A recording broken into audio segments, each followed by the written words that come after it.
Bonjour à tous, vous m'entendez bien? Faites un hochement de la tête si c'est bon. Nickel. Bon, donc on se retrouve aujourd'hui pour parler de rénovation globale et performante avec du gaz. Et l'idée aujourd'hui, c'est de vous raconter une histoire sur un bâtiment en copropriété et de voir un petit peu les retours d'expérience avec la rénovation globale qu'il y a pu y avoir. Et vous verrez également le travail un petit peu d'archéologue qui a été fait par le bureau d'études Pouget Consultant sur l'opération. Donc aujourd'hui, moi je serai accompagné de Nicolas Marchais, chef de projet dans le pôle AMO chez Pouget Consultant. Et je suis Martin Colombet, ingénieur en efficacité énergétique à GRDF. Donc aujourd'hui, l'objectif, ça va être, parce que c'est un bâtiment sur lequel, qui est déjà en exploitation, donc ça fait déjà 7 ans qu'il est 7 ans qu'il est en exploitation, donc ça va être de vérifier la performance des installations à la suite de cette rénovation globale. Donc sur le bâtiment, donc on est sur un bâtiment d'une copropriété parisienne de 34 logements. C'est un bâtiment qui est des années 60 et qui est non isolé. Donc sur ce bâtiment, il y a eu une rénovation globale. Et donc Nicolas, tu peux nous dire quels étaient les objectifs et les travaux qui ont été réalisés sur la copropriété? Oui, bien sûr. Donc, bonjour à tous. J'espère que vous m'entendez tous également. Sur cette copropriété parisienne, initialement, on avait un bâtiment qui était très peu performant. Donc, les murs étaient non isolés, les planchers hauts, planchers bas également. On avait des gros sujets d'infiltration, d'humidité et condensation également au sein des différents logements. Et les systèmes de production de chauffage étaient également vétustes. Donc, on avait des chaudières fuel initialement qui étaient présentes en toiture. Ce qui a motivé la rénovation globale de cette copropriété. On en parlera un petit peu plus tard, il y a eu plusieurs éléments. Mais déjà, le premier, c'était qu'on avait besoin de faire une rénovation de vétusté. La façade devait être reprise, il devait y avoir un rallonnement de façade qui était prévu, et le remplacement des chaudières fuel avait également été prévu. Donc sur cette base, la rénovation globale qui a été mise en place, et donc l'isolation entière de l'enveloppe, donc l'isolation des façades, du plancher, haut et bas, la reprise des occultations extérieures et des menuiseries extérieures, dans un objectif de confort d'été, la mise en place d'une ventilation mécanique hygrobée, et la mise en place également de sas d'entrée pour améliorer le confort thermique au sein des circulations et donc des logements. Pour ce qui est des systèmes, ce qui a été choisi et ce qui a été réalisé après une longue concertation avec les occupants, c'est donc de mettre en place une hybridation entre le chaudière gaz, donc 3 chaudières gaz THPE en cascade, et un préchauffage via du solaire thermique. Plusieurs choses ont expliqué ce choix. Donc d'une part, initialement, le réseau de chaleur urbain avait été envisagé, mais les copropriétaires avaient souhait de conserver un local vélo en rez-de-chaussée, sous-sol de leur copropriété, et il était difficilement envisageable de mettre en place la sous-station du réseau de chaleur urbain en toiture. Il y avait des contraintes très fortes, c'était possible, mais il y a des contraintes très fortes d'un point de vue de la sécurité, notamment pour éviter en cas de fuite ou des jets d'eau très chauds sur les voiries. Et donc, c'était techniquement possible, mais le coût était très élevé. Et le solaire thermique avait été également mis en place du fait des fortes subventions qui étaient à ce jour, en tout cas à cette date, prévues pour un tel équipement, et le PV à l'époque était moins subventionné à Paris. Donc il est vrai que sur le bâtiment, il y avait quand même des problèmes d'inconfort, également une non-isolation et des défauts d'étanchéité. Et c'est vrai que ça a créé quand même de certaines pathologies sur le bâtiment. Et donc, quel a été concrètement en fait, le levier qui a permis aux copropriétaires de réaliser ces travaux, et quels étaient les besoins des usagers par rapport à cela? Donc, il y avait plusieurs besoins. Donc, on l'a vu, d'abord il y avait un besoin sur la qualité de vie avec les sujets liés à l'humidité, la moisissure au sein des logements. Et ça, c'était un objectif fort, et c'est un objectif que la rénovation globale a pu permettre de résoudre. Notamment via la mise en place de la ventilation mécanique hydroréglable, combinée à l'isolation et à la reprise des différents éléments de façade et d'enveloppe. Il y avait également un besoin d'augmenter la surface en mètres carrés des logements. Et donc ce qui a été proposé ici, c'était une création de mètres carrés via une mise en place de balcons qui ont été rajoutés sur la façade via donc, un travail de conception et de réalisation assez juste et qui a permis aux copropriétaires d'augmenter la surface en mètres carrés de leur logement alors que voilà, on est en plein Paris et donc c'est pas forcément quelque chose d'évident à réaliser. Un autre sujet et un autre besoin, c'était l'adaptation aussi aux fortes chaleurs de la ville de Paris et donc la mise en place d'une isolation par l'extérieur et la mise en place, la reprise des menuiseries extérieures et d'occultation extérieure. Ça, c'était un premier sujet. Le second sujet, c'est évidemment un sujet financier. Les copropriétaires payaient des charges qui étaient trop importantes et donc ils avaient une volonté, un besoin de réduire ces charges annuelles, ce qui fait aujourd'hui en partie objectif de la présentation. Mais au niveau du coup, parce qu'on voit qu'il y a un bon nombre de travaux qui ont été réalisés, mais qu'est-ce que ça donne au niveau des consommations? Donc d'une part, ici on va commencer par parler d'abord théorique. Donc, ce qui avait été initialement calculé, basé donc, sur les factures réelles, était un gain de 55% sur un calcul THCEX. Quand on le convertit en étiquette énergétique, on a ce qu'on constate, donc repris sur les calculs, donc on a refait les calculs l'année dernière sur la nouvelle étiquette DPE, 3CL DPE, ce qu'on constate c'est qu'on arrivait en étiquette C. Ce qu'on pourrait se dire c'est pourquoi finalement une étiquette C alors qu'on a, semblerait-il, tout mis en marche pour avoir le bâtiment le plus performant possible. En fait, on avait plusieurs contraintes sur ce bâtiment qui faisaient qu'on ne pouvait pas aller sur certains sujets. En l'occurrence, des menuiseries avaient déjà été remplacées. Deux tiers des menuiseries avaient déjà été remplacées dans le cadre d'une pré-rénovation, on va dire, sur le souhait des occupants pour une question de confort acoustique. Un autre sujet, c'était qu'on avait des planchers chauffants qui sont coulés sur dalle, c'est des planchers on va dire de l'époque, on avait des gros défauts sur les tés de réglage et l'exploitant mainteneur de l'époque ne souhaitait pas trop y toucher par risque de simplement qu'il casse. C'était très vétuste et donc il y avait des difficultés sur la régulation et valoriser un système de régulation performant sur ces planchers. Mais du coup, ces performances réelles en fait, qui ont été mesurées, qu'est-ce que ça donne en termes de bilan financier en fait sur l'opération? Et du coup, surtout en copropriété, sur ce segment de marché-là, c'est également le reste à charge qui est très important pour les copropriétaires. Effectivement. Donc, ce qu'on constate, c'était qu'en l'absence des balcons, sans la création des balcons, l'opération globale coûtait environ 1 million et quelques d'euros hors taxe. Et avec les balcons, on était à 1,2 million. Mais les balcons n'étaient pas valorisables dans le cadre des subventions de l'époque. Donc ici, on ne parle que sans balcons. Donc sans balcon, on avait pu diminuer presque par deux, un peu plus que par deux, le coût des travaux, en tout cas le reste à charge pour les occupants, le coût des travaux lui est resté le même. Et donc le reste à charge moyen qui, in fine, a été payé par les copropriétaires était de 14 500 € et quelques. Également, ici, on avait donc un gain, donc d'une part, une économie pour les copropriétaires dans le lancement des travaux, mais également une économie sur le long terme, et c'est aussi ça qui nous intéresse en termes de coût global. Et ici, donc, le gain calculé en passant de chaudière fuel à une hybridation gaz et solaire thermique a permis d'économiser 40 000 € par an, bien sûr avec l'isolation qui a permis de réduire le gros des déperditions et donc des consommations in fine. Donc,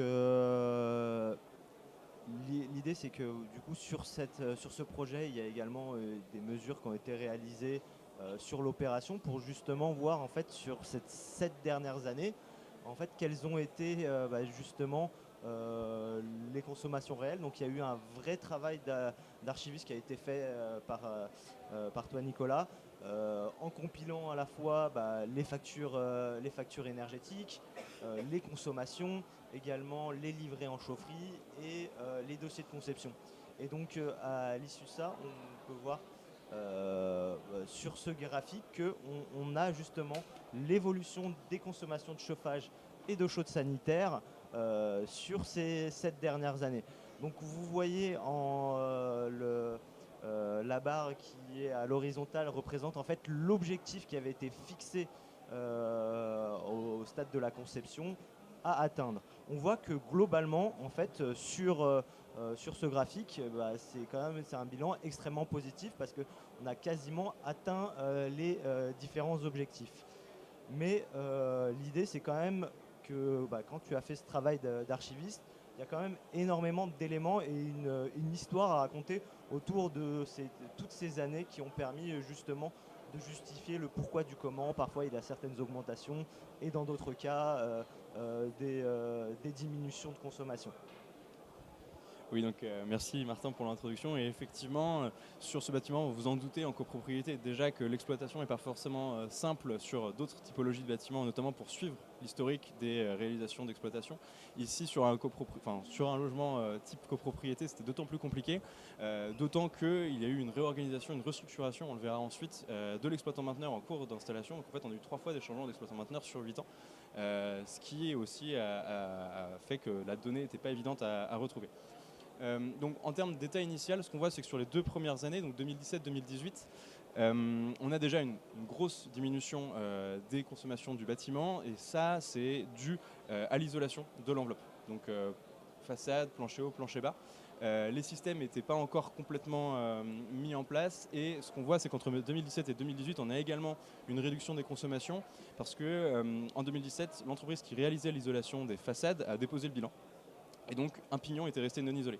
Ce pignon a été isolé en 2018, et donc ce qu'on voit, c'est que progressivement, les consommations ont fini par descendre. En 2018, c'est le début de l'exploitation maintenance, on va dire, réelle. Et donc, on a un engagement sur la performance de l'exploitant dans le cadre de ce projet-là. L'exploitant avait été mis en place via un contrat REM, donc réalisation, exploitation, maintenance, ce qui avait permis qu'il était à la fois présent en phase réalisation chantier et en maintenance. Donc ça a aussi permis à l'exploitant de bien prendre en main et d'être bien au courant de l'équipement qui était mis en place, et d'aller sur une réduction plus forte des consommations. Et ce qu'on voit, c'est qu'en 2020, on a une stabilisation des consommations, donc vers une année qui est plutôt représentative et qu'on retrouve ensuite en 2023 et 2024. Et par contre, en 2021, la consommation remonte, et donc c'est ce que j'expliquais précédemment, c'est que d'une part, on a une restructuration de l'exploitant mainteneur, donc qui a un petit peu lâché, on va dire, le suivi énergétique de cette résidence.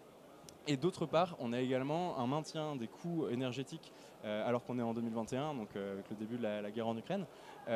Et ce qu'on voit, c'est que l'année suivante, en 2022, les coûts énergétiques ont explosé, ce qui fait que ça a mobilisé les copropriétaires, donc après échange avec eux également, pour être plus vigilants sur ces consommations-là et limiter le plus possible les factures. Et donc l'exploitant et les échanges avec l'exploitant plus les échanges avec les occupants ont permis de diminuer à nouveau ces consommations-là et de stabiliser la performance sur les années finales. Ce qu'on constate, c'est qu'on est très proche de l'objectif fixé initialement. On ne l'atteint pas complètement, mais c'est encore un sujet qui est en investigation. Nous, on a relevé le sujet, on est en échange actuellement avec l'exploitant mainteneur pour voir qu'est-ce qui reste finalement comme bille à mettre en place pour aller chercher cette performance finale. Voilà. Et finalement, du coup, après ces 7 ans d'exploitation, quel est un petit peu le bilan sur l'opération ? Donc d'une part, ce qu'on constate, c'est qu'entre 2017 et 2024, on a eu une réduction énergétique des consommations, en tout cas de la résidence, de 53%. On avait pour rappel un objectif à 56%, donc on est quand même très proche de cet objectif. Donc ça, c'est déjà une très bonne nouvelle, à la fois d'un point de vue environnemental, d'un point de vue financier bien sûr, mais aussi d'un point de vue environnemental. Et c'est ce qu'on a souligné ici avec 1000 tonnes de CO2 équivalent économisées en 8 ans. Donc pour peut-être parler un peu plus français, ça représente l'équivalent de 100 Français moyens, le bilan carbone de 100 Français moyens, ou 500 vols Paris-New York. Donc c'est loin d'être négligeable, et ça permet quand même de bien diminuer le bilan carbone d'un Français moyen. Donc en tout cas des copropriétaires concernés. Et du coup, si c'était à refaire en fait ce projet aujourd'hui, qu'est-ce que vous envisageriez en tant que bureau d'études sur cette copropriété? Est-ce que votre vision aurait peut-être légèrement un petit peu changé en fonction des nouvelles solutions potentiellement énergétiques qui sont d'actualité? Effectivement, donc déjà ce qu'on constate, c'est qu'aujourd'hui le contexte financier est plus tout à fait le même, donc les subventions qui à l'époque qu'il était possible d'aller chercher ne sont plus tout à fait identiques.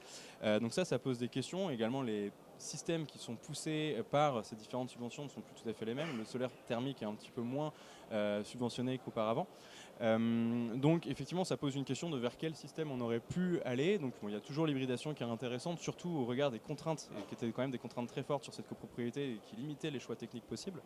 L'hybridation aurait pu se faire également avec une pompe à chaleur, avec du panneau photovoltaïque par exemple, c'était d'autres systèmes envisageables. D'un point de vue de la performance de l'enveloppe, aujourd'hui ce qui avait été fait était quand même on va dire très qualitatif, on pouvait difficilement aller plus loin. Si on devait refaire le projet, on aurait a priori quand même pas pu aller motiver les occupants à changer ces menuiseries qui avaient été changées trop récemment. Donc d'un point de vue de l'enveloppe, on aurait difficilement allé plus loin. Et ce qu'on retient au final, c'est quand même qu'il y a une certaine satisfaction sur ce projet-là, puisqu'on a quand même pu atteindre, en tout cas s'approcher et tendre vers les résultats et les objectifs énergétiques qui avaient été fixés, et qu'on voit que ça se pérennise dans le temps. Et ça, c'est quand même un marqueur fort pour la rénovation énergétique. C'est quand même quelque chose où on cherche à valider. On fait beaucoup de travaux, beaucoup d'efforts, beaucoup de réflexions autour de la rénovation énergétique, mais c'est aussi intéressant de voir que ça se concrétise dans le réel et que ça fonctionne correctement. Et donc ce qu'on voit, c'est que d'une part, le travail de conception est très important, mais l'exploitation également, et notamment le suivi des résultats pour s'assurer qu'on a bien les gains qui sont au rendez-vous. Et donc ce qu'on voit, c'est qu'entre les premières années d'exploitation et les années finales, on va dire, en tout cas les années plus récentes, on a réussi à se stabiliser, mais il y a quand même eu beaucoup de travail et beaucoup d'échanges qui ont été menés à la fois avec les occupants, et il ne faut pas oublier que l'usager est le principal concerné de la rénovation, et l'exploitant mainteneur et l'équipe de maîtrise d'œuvre qui a travaillé sur le projet. Et au final, du coup, si on devait tirer des enseignements de ce projet en copropriété parisienne, si tu devais nous donner un petit peu tout ce qu'il faudrait mettre en place, les différentes actions à faire pour un petit peu pérenniser d'une manière un petit peu générale les différentes copropriétés en France, qu'est-ce que tu pourrais nous dire par rapport à tout cela en corrélation avec ce projet ?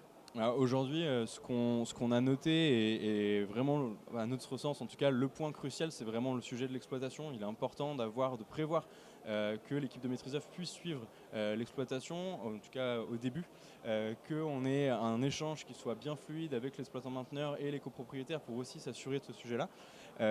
Et au global, dans les enseignements qu'on tire, c'est quand même que cette rénovation-là, elle a fonctionné, qu'on a eu des résultats qui étaient pertinents et que les occupants eux-mêmes ont tiré une satisfaction, et pas qu'une satisfaction énergétique, mais également une satisfaction en termes de qualité de vie. Et ça, c'est aussi super important pour les copropriétaires aujourd'hui. Pour les motiver en tout cas à s'engager dans des travaux, il ne faut pas qu'on ait qu'un objectif énergétique, c'est important aussi d'avoir d'autres objectifs, d'où l'augmentation en surface, la qualité de l'air intérieur, avec la réduction des moisissures. Ce sont des choses qui aujourd'hui sont déterminantes pour un projet de rénovation. Et je terminerai sur ce point. Donc ce projet-là, pour la R&D de Pouget Consultant, c'était un projet qui était particulièrement important parce que c'est aussi quelque chose qui a poussé Pouget Consultant à aller vers le suivi des résultats et le suivi énergétique. Et donc on a mis en place une offre, donc Mareno Garantie, avec Marche Saint-Gobain et Crédit Agricole Île-de-France, qui vise à mobiliser la rénovation globale en copropriété. Donc pour plus d'informations, vous pouvez vous rendre sur le stand de Pouget pour échanger avec nous, bien sûr. Merci beaucoup Nicolas pour ce précieux retour d'expérience que tu nous as livré. Donc on a fini, on va peut-être prendre quelques questions-réponses. Donc n'hésitez pas à lever la main. On va peut-être mettre les casques pour entendre les questions.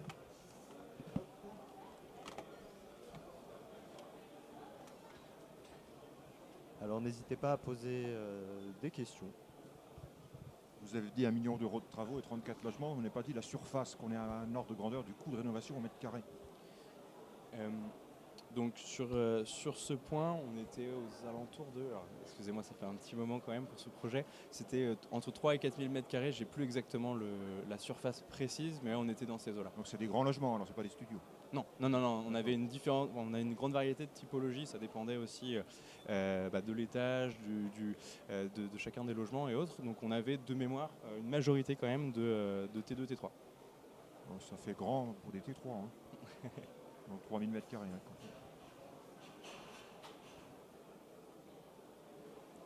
Oui, une question juste ici. Bonjour. Vous avez parlé du coup qu'il y avait un plancher chauffant qui a été conservé. On parle d'une durée de vie qui peut, voilà, sur un certain âge de bâtiment, qui peut amener à en fait, changer de type d'émetteur. Est-ce que c'est quelque chose sur lequel vous aviez réfléchi de passer sur un autre type d'émetteur pour le chauffage? Donc effectivement, c'était une réflexion en tout cas, qui a été menée en conception. Et sur ce point, au regard des coûts et des choix, des contraintes en tout cas, et des ordres de priorité qui étaient imposés aussi par les copropriétaires, ce qui a été retenu, c'était donc de conserver ce plancher chauffant, malgré effectivement les contraintes fortes sur ce type d'équipement, et notamment au regard de sa durée de vie. Après, donc, ce qu'on a aussi constaté, c'est que nous, d'expérience, garder cet équipement-là fonctionne. Même si effectivement sa durée de vie et sa pérennisation peut poser question. Mais dans le cadre de cette copropriété-là, ce qui avait été en tout cas validé, c'était effectivement que l'équipement était toujours suffisamment opérationnel et que sa durée de vie prévue était toujours suffisamment stable. Et c'est ce qu'on constate également dans le suivi du coup in fine.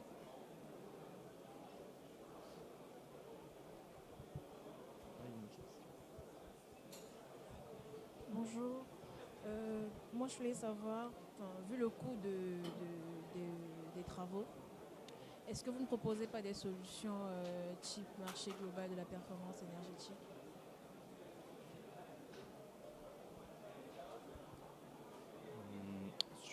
Sur ce sujet, c'est un peu compliqué, les marchés globaux de la performance dans le cadre des copropriétés. C'est moins évident, mais c'est aussi l'objectif de ma Réno Garantie.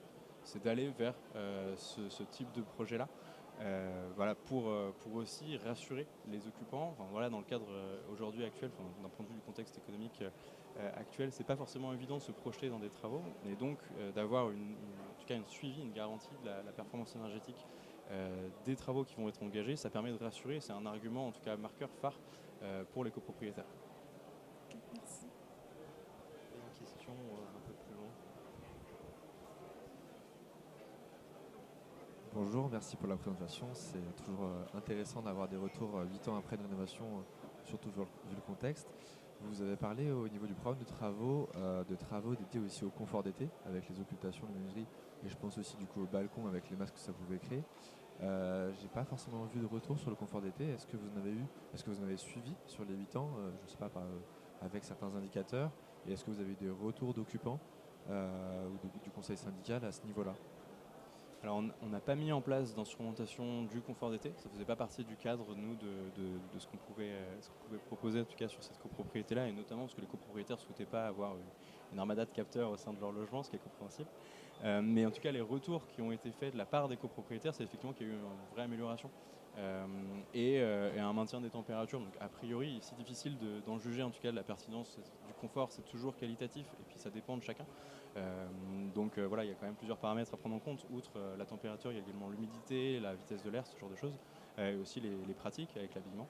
Mais ce qu'on sait aujourd'hui, c'est que les solutions a priori qui ont été mises en place, c'est quand même des solutions qui sont plébiscitées pour le confort d'été, donc notamment la mise en place d'occultation, ce que vous évoquiez avec les masques solaires.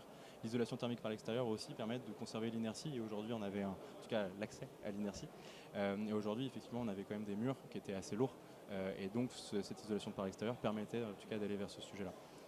Mais après la rénovation elle-même, en tout cas ce projet-là ne permet pas de valider ou non la performance du confort d'été.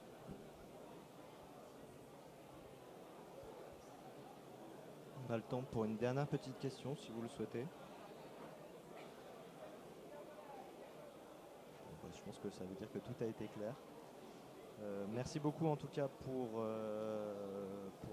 avoir écouté cette conférence technique. Et puis voilà, il y a un stand de Pouget et de GRDF si vous voulez avoir un petit peu plus de détails également sur le projet ou sur différents accompagnements qu'on peut proposer. Je vous remercie. Merci à tous pour votre écoute.